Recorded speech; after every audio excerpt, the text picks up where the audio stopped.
Hare Krishna, muy buenos días. Namo Vishnupadaya Krishna Prestaya Bhutale Srimate Bhaktivedanta Swamini Namine Namaste. Disculpen Saraswati Deve Gauravani Pracharine Nirvishesa Sunyavadi Pashatya Deshatarine Shaya Sri Krishna Chaitanya Prabhunitanam Datri Abdvaita Gadabdara Rivasadi Gaura Bhaktavrinda. Hare Krishna, Krishna Krishna, Hare Hare, Hare Rama, Rama Rama, Hare Hare. Hare Krishna reiterados, vamos a continuar con las lecturas y propuestas de reflexiones sobre el siempre radiante y purificador Srimad Bhagavatam. Estamos en un fragmento muy sublime y muy maravilloso, aunque en verdad el Srimad Bhagavatam es sublime y maravilloso por completo.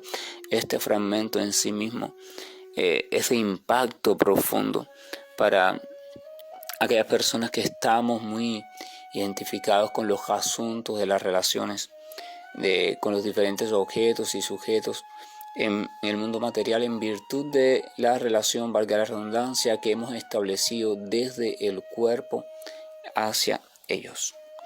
En el último texto leído,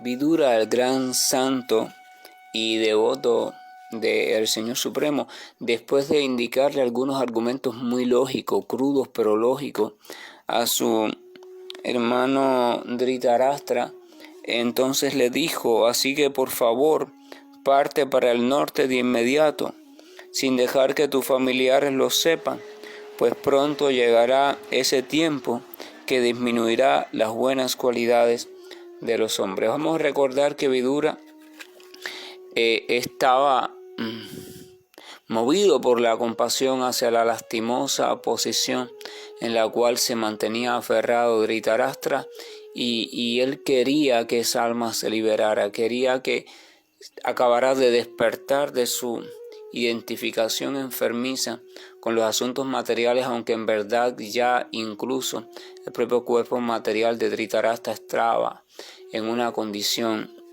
muy lastimosa, pero aún así seguía aferrado a los criterios de la existencia material. El texto el número 29 comienza diciendo: entonces Maharaj Dhritarashtra, el vástago de la familia de Ayamida, firmemente convencido por el conocimiento introspectivo, rompió al instante la fuerte red del afecto familiar en la cual se encontraba atrapado, y lo hizo mediante su resuelta determinación.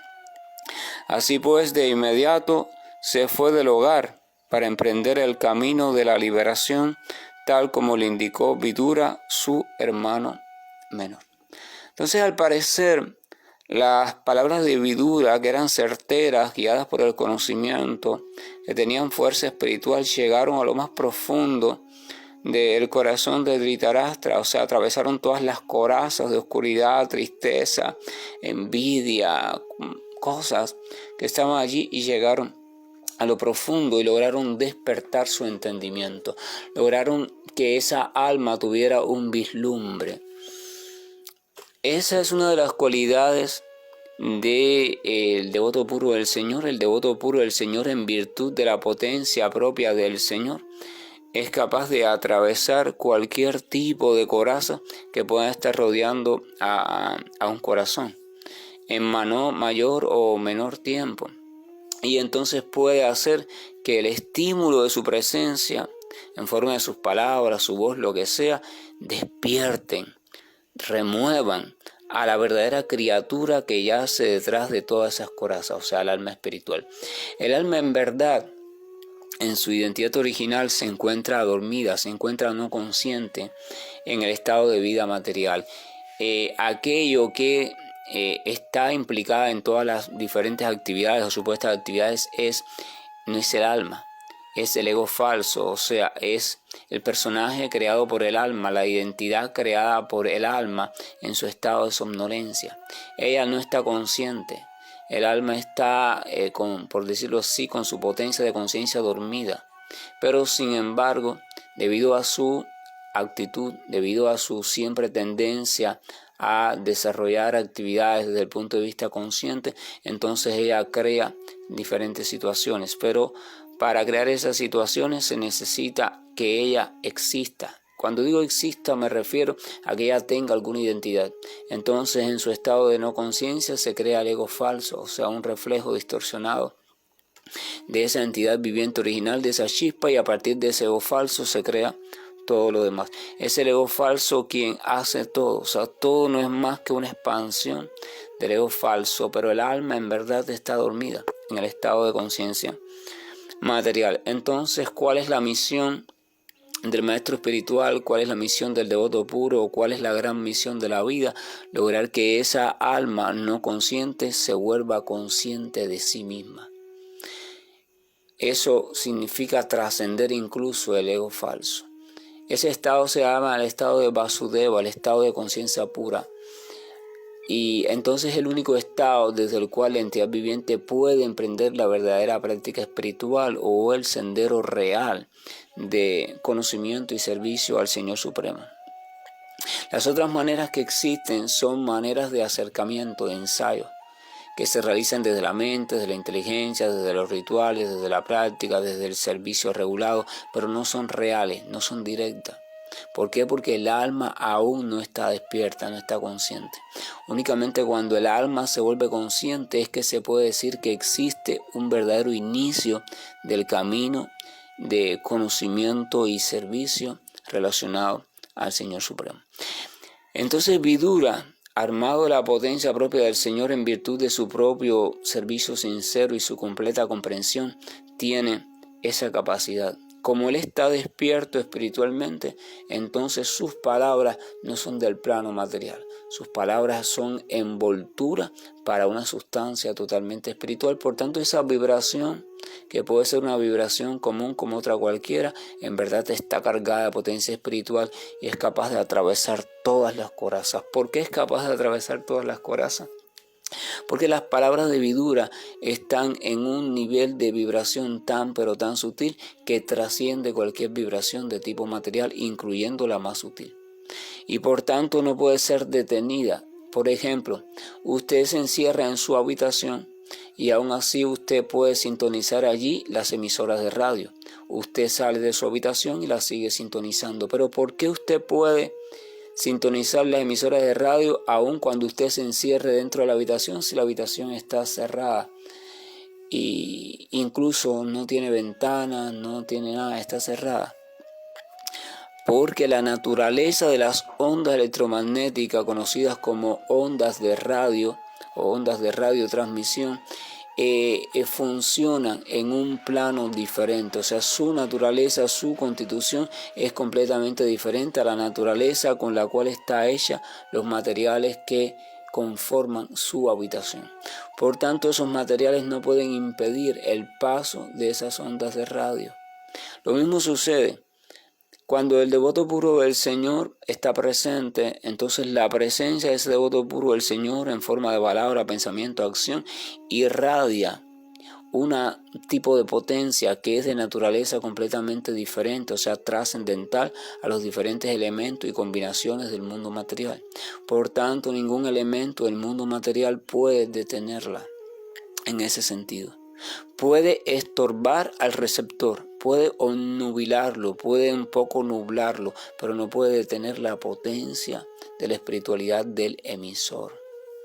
Entonces, esa potencia atraviesa las cubiertas. Por eso en la presencia del Señor Supremo, que es toda la potencia en sí reunida, no hay resistencia posible.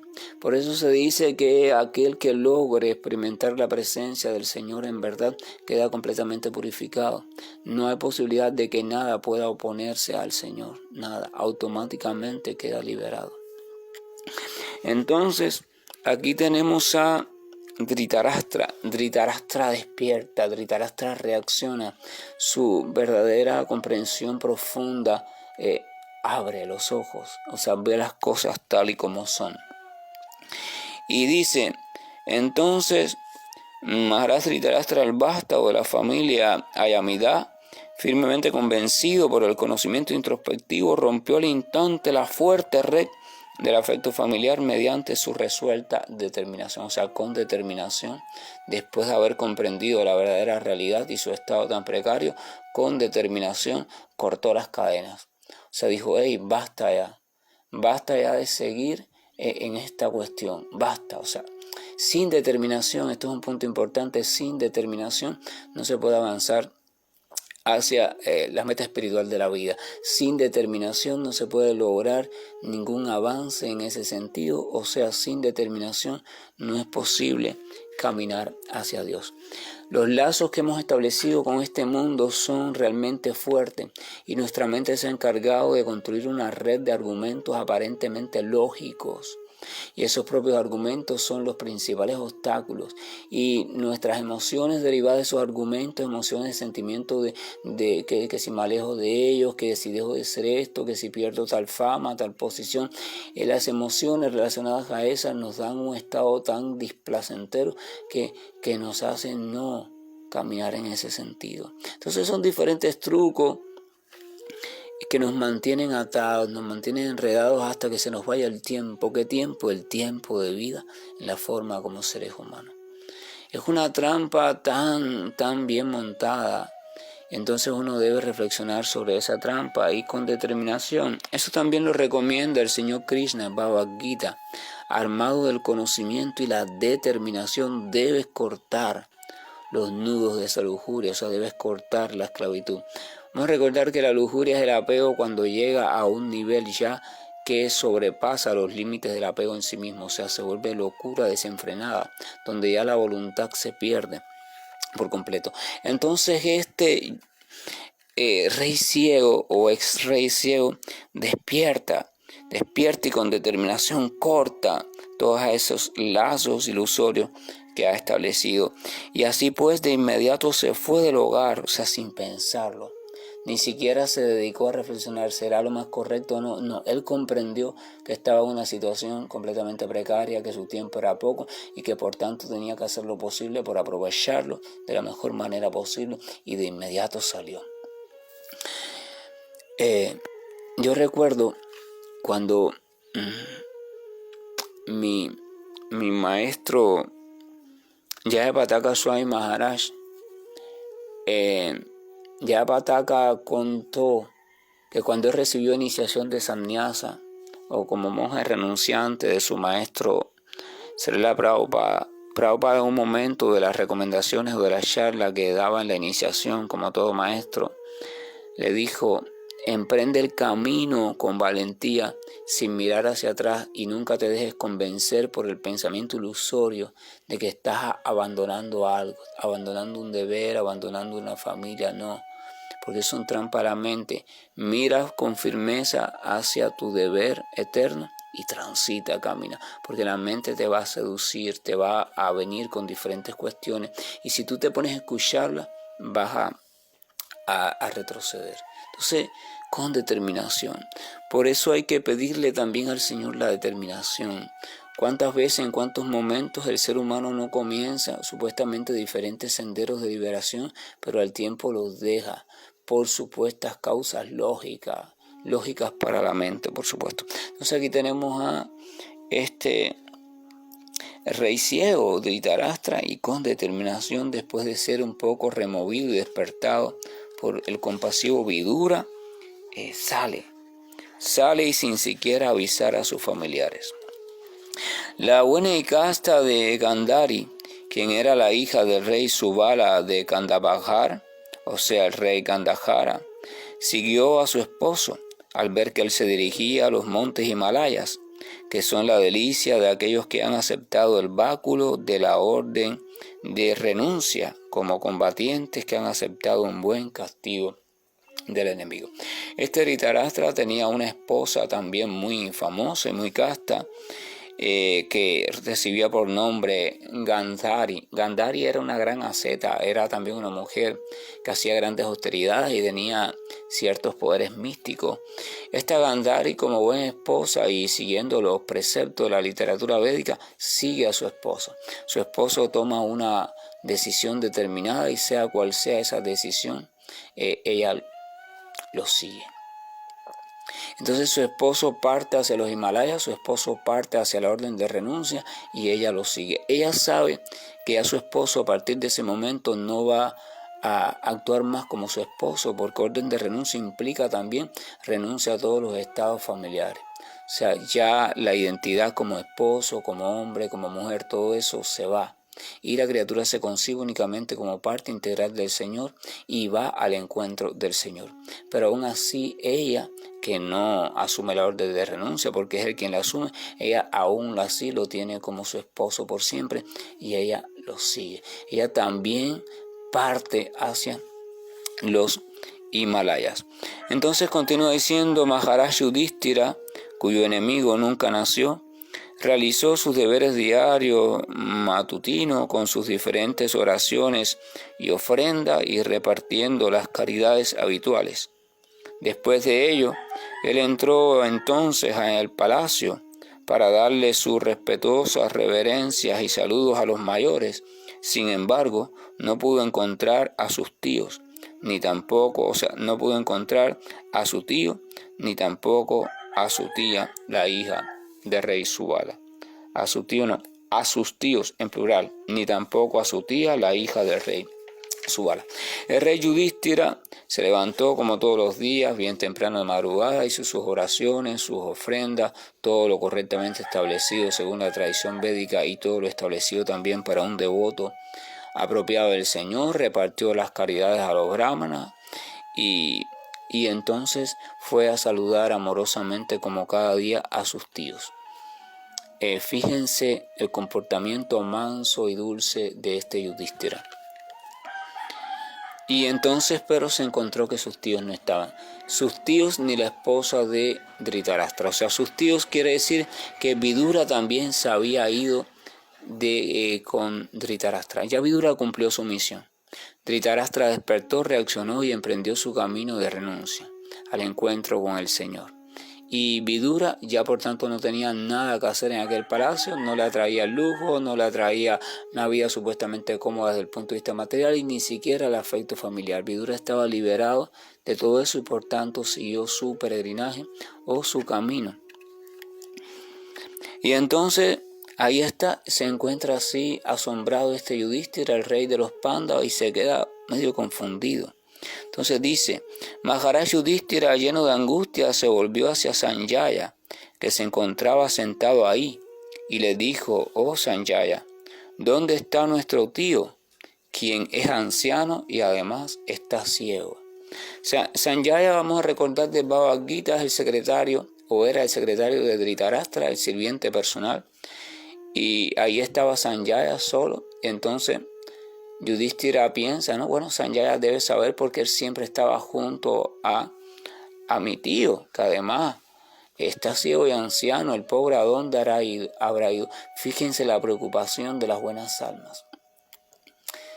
Su tío había creado diferentes planes un poco malévolos hacia ellos durante su vida. Sin embargo, miren cómo él siente afecto y preocupación por su tío. Incluso dice que está anciano y ciego.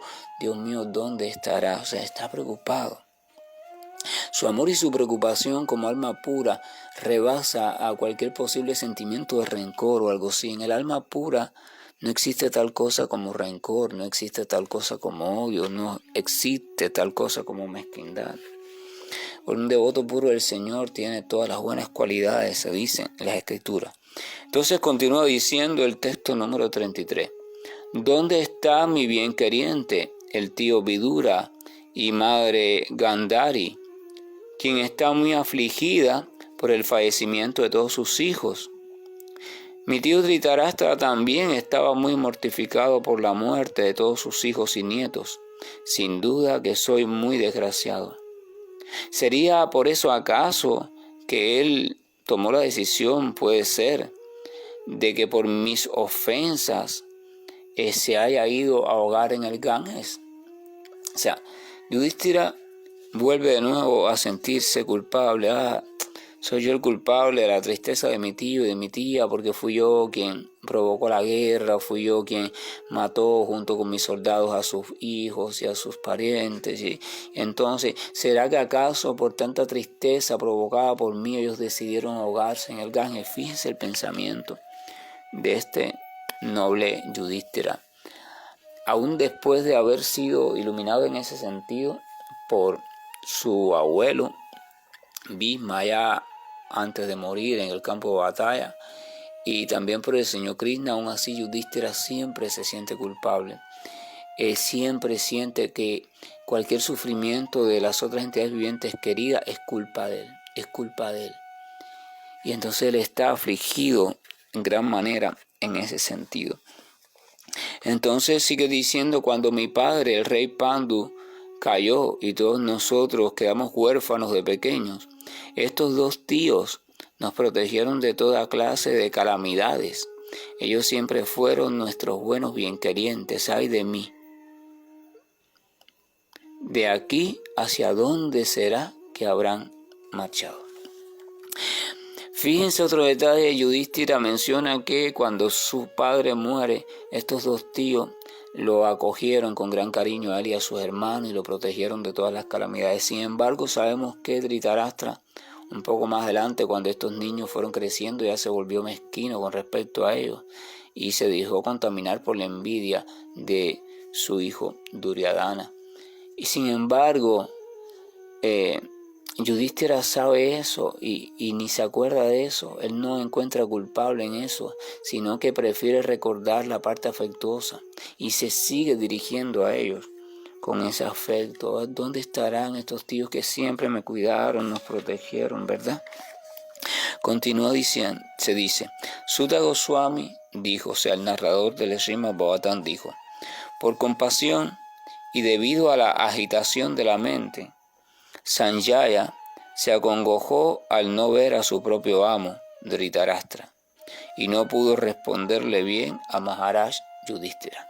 Sanjaya, el siervo personal de Dhritarashtra, también estaba muy acongojado por no haber encontrado a su amo, por haber visto que su amo partió. Estaba triste, porque él también amaba mucho a su amo, a pesar de todas las cualidades o decisiones que su amo pudo haber tomado en el pasado. Él ya había desarrollado amor profundo por su amo y estaba también inundado de mucha tristeza. Entonces se dice que debido a esa compasión y a lo perturbada que estuvo su mente por la propia tristeza, Sanjaya no pudo responderle bien a Yudhishthira. Su garganta estaba como trabada.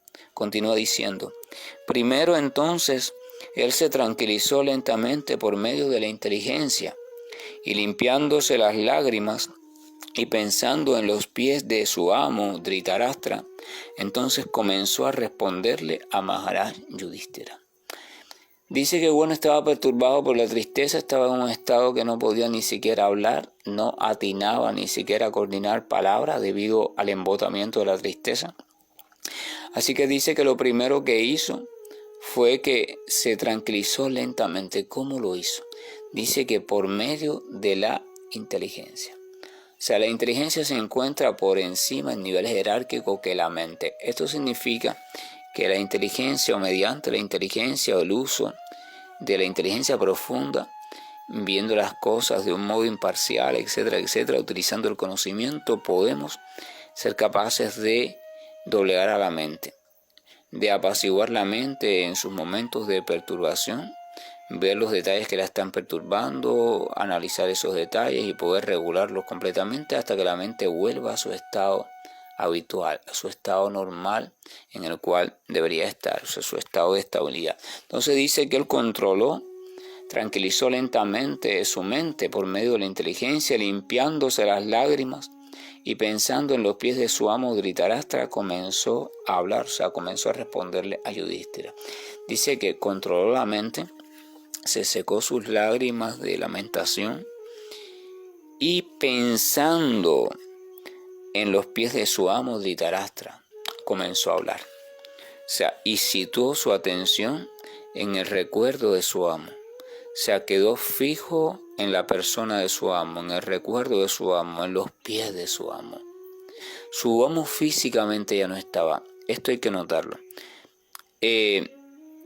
Dhritarashtra ya no estaba, pero sin embargo permanecía en el corazón y en la mente de Sanjaya, porque eso es uno de los efectos, ¿verdad?, del aprecio o del amor. O sea, no es dado a la fragilidad de la diferencia física.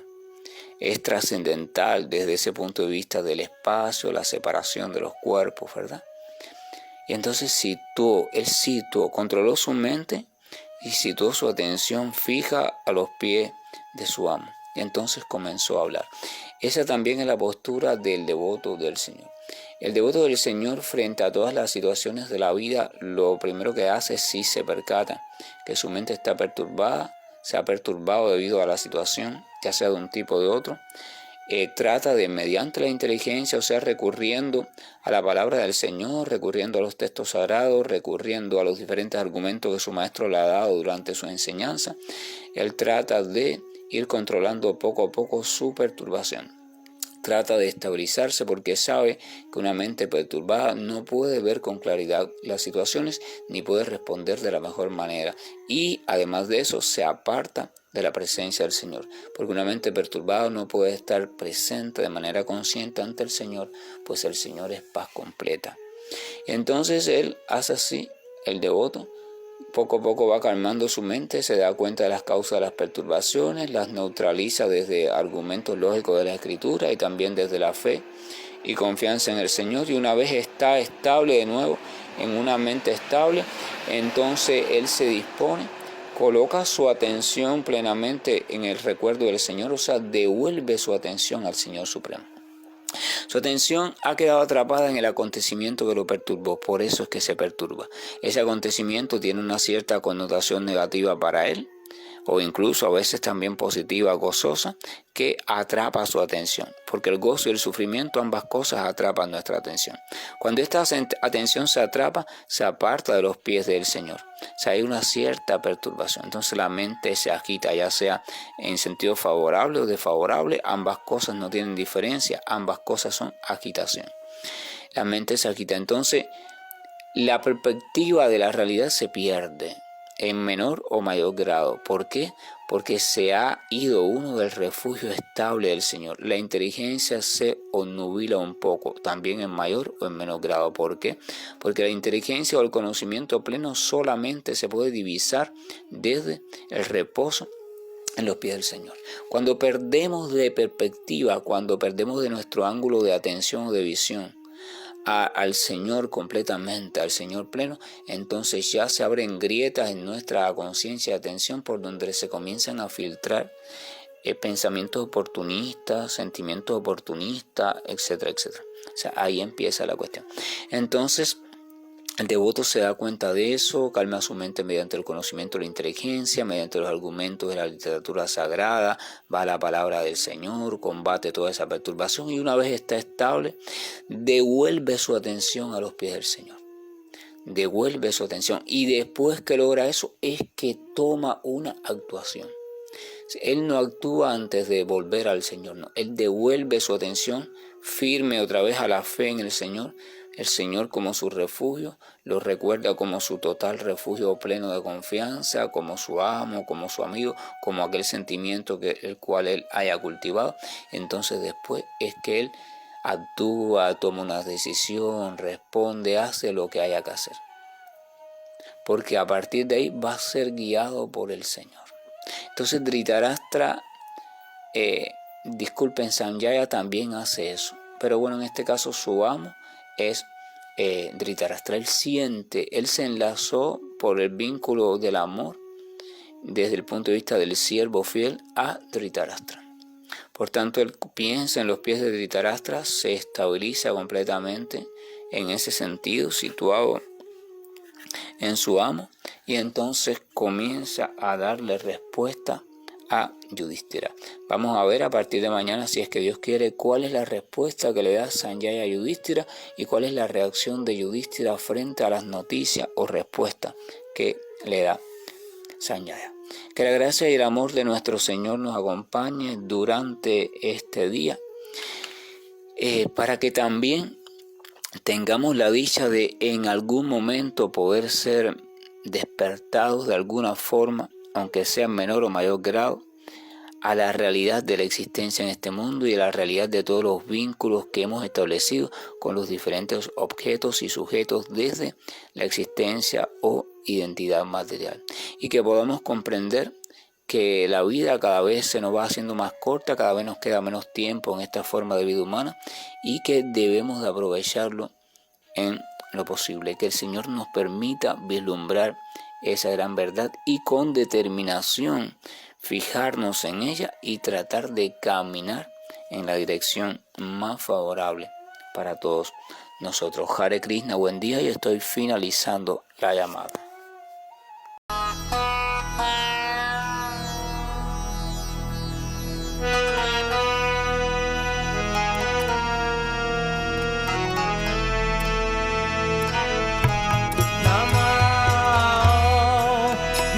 Padaya Krishna Prasthaya Bhutale Srimate Bhaktivedanta Swami Nichinamine Namaste Sarasvati Devam Gauravani Pracharine Nirvishesha Shunyavadi Vasacha Deshatarine